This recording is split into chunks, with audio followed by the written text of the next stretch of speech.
Assalamualaikum warahmatullahi wabarakatuh. Saya Asma'iyah SPD di sini selaku Wakakurikulum yang nanti akan memberikan keterangan terkait dengan mata pelajaran dari masing-masing jurusan. Namun sebelum keterangan dari masing-masing jurusan, saya akan menyampaikan tata cara pelaksanaan kegiatan pembelajaran yang nanti akan dilaksanakan selama pandemi corona ini, atau yang sering kita kenal dengan nama pembelajaran jarak jauh atau daring atau online. Untuk pelaksanaan pembelajaran jarak jauh ini ada beberapa persyaratan atau peraturan yang harus diikuti oleh siswa supaya siswa bisa mengakses pelajaran melalui daring atau online. Beberapa prosedur atau tata cara pelaksanaan daring ini, yang pertama adalah bahwa siswa wajib mengisi daftar hadir melalui WA di grup wali kelas. Jadi nanti semua kelas akan mempunyai grup kelas yang sebagai adminnya adalah nanti wali kelas dan ketua kelas, di mana setiap harinya sebelum kegiatan pembelajaran mulai jam 7 itu harus sudah mengisi daftar hadir. Yang kedua,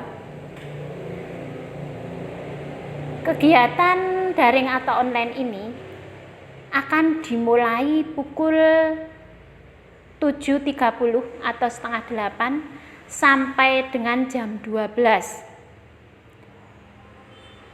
Jadi untuk persiapan jam 7 itu harus sudah mulai mengisi daftar hadir.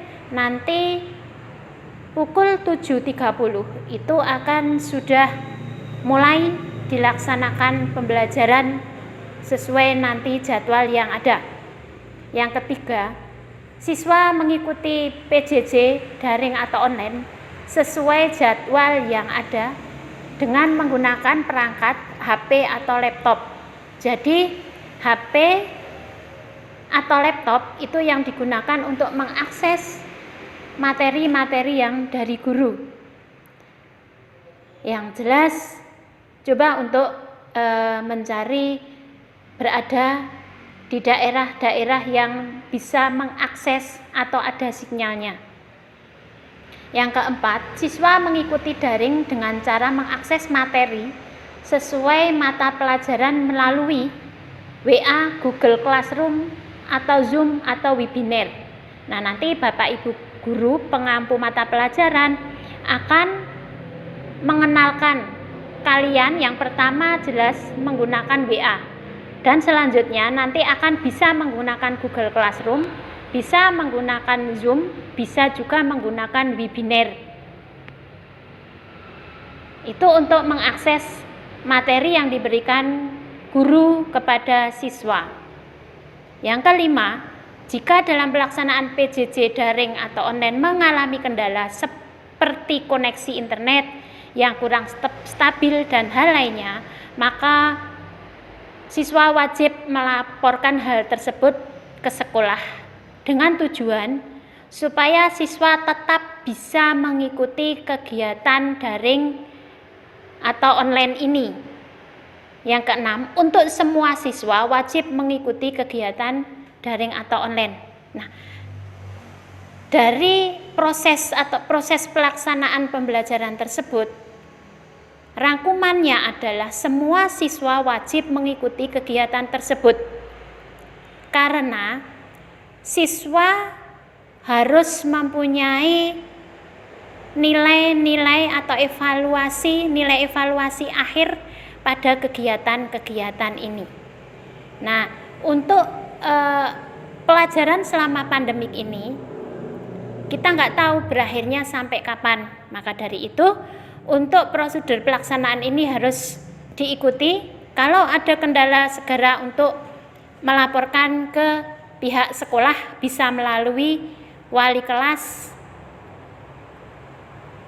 masing-masing jurusan. Nah, itu kaitannya dengan pelaksanaan pembelajaran jarak jauh, daring ataupun online yang nanti akan kita laksanakan selama pandemi corona ini. Untuk pelajaran-pelajaran dari masing-masing jurusan itu mempunyai beberapa perbedaan.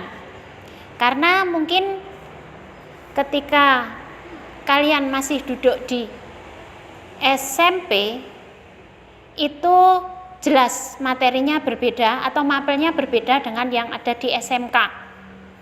Nah, di SMK mungkin ada yang beberapa materi sama, ada juga yang beberapa berbeda, apalagi di SMK.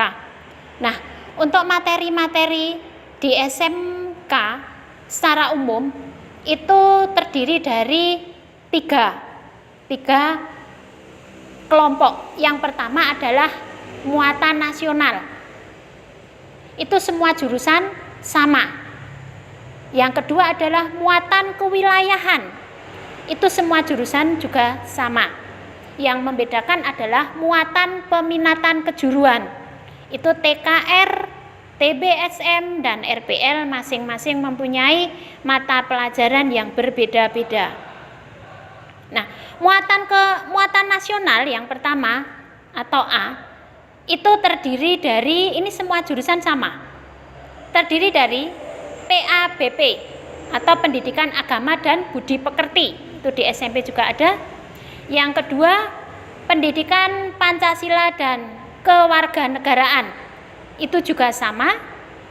Yang ketiga, Bahasa Indonesia, itu semua jurusan juga sama. Matematika, semua jurusan juga sama. Sejarah Indonesia, semua jurusan sama. Bahasa Inggris dan bahasa asing lainnya. Terus yang kedua, muatan kewilayahan. Muatan kewilayahan itu terdiri dari seni budaya, pendidikan jasmani dan olahraga, kesehatan. Yang selanjutnya, bahasa Jawa. Jadi untuk muatan nasional dan kewilayahan itu semua kompetensi keahlian itu sama, baik di RPL, TBSM maupun TKRO, semua sama. Yang membedakan yang pertama adalah di C atau muatan peminatan. Muatan peminatan itu untuk rekayasa perangkat lunak itu masih terdiri dari C1, C2, dan C3. C1 itu bidang keahlian, C2 dasar program keahlian, C3 kompetensi keahlian. Dan itu untuk C1 dan C2 semua terselesaikan di kelas 10. Untuk C3 itu nanti di kelas 11 dan 12. Untuk masing-masing mata pelajaran silakan bisa dilihat di dalam slide yang ada atau di foto yang ada. Itu sebagai pedoman. Jadi nanti ketika ada pelaksanaan, ada mata pelajaran pemrograman dasar untuk RPL ini, silakan dilihat nanti di sana ada jadwal Pak gurunya siapa. Itu akan kelihatan, atau Bu gurunya siapa, itu bisa dilihat. Begitu juga dengan yang TKRO atau Teknik Kendaraan Ringan Otomotif. Muatan peminatan terdiri dari 3 juga. C1 dasar bidang keahlian, C2 dasar program keahlian, C3 kompetensi keahlian. Yang harus diselesaikan untuk kelas 10 adalah di C1 dan C2. Di situ ada 6 mata pelajaran. Untuk TBSM atau teknik dan bisnis sepeda motor, ini pun sama. Jadi di muatan peminatan itu ada C1, C2 dan C3 yang masing-masing bisa dilihat di dalam slide. Nah, untuk kelas 10 itu harus terselesaikan di C1 dan C2-nya. Nah, dari semua mata pelajaran yang ada, baik PKR, TSM maupun RPL yang harus diselesaikan, itu wajib diselesaikan di kelas 10. Jadi dalam 1 minggu terdiri dari 50 jam pelajaran, dan setiap pelajaran mesti melebihi dari 2 jam. Nah, di masa pandemik ini hanya ada 2 jam, makanya nanti Bapak Ibu guru yang memberikan itu akan diambil hanya kompetensi yang inti. Nah, nanti akan kembali normal ketika sudah ada pembelajaran dengan secara offline atau tatap muka. Mungkin ini yang bisa saya berikan. Jika ada sesuatu yang kurang jelas, bisa WA atau japri saya ke nomor yang sudah tersedia di grup. Jadi kalau ada pertanyaan silahkan, bingung mata pelajarannya ini apa-apa, silahkan bisa japri ke saya, ke Bu Asmaiyah. Monggo silahkan, nomor bisa diakses di grup kelas masing-masing ataupun di grup kelompok masing-masing. Terima kasih, ini saja yang bisa kami sampaikan. Kurang dan lebihnya saya mohon maaf. Wabillahi taufik wal hidayah. Wassalamualaikum warahmatullahi wabarakatuh.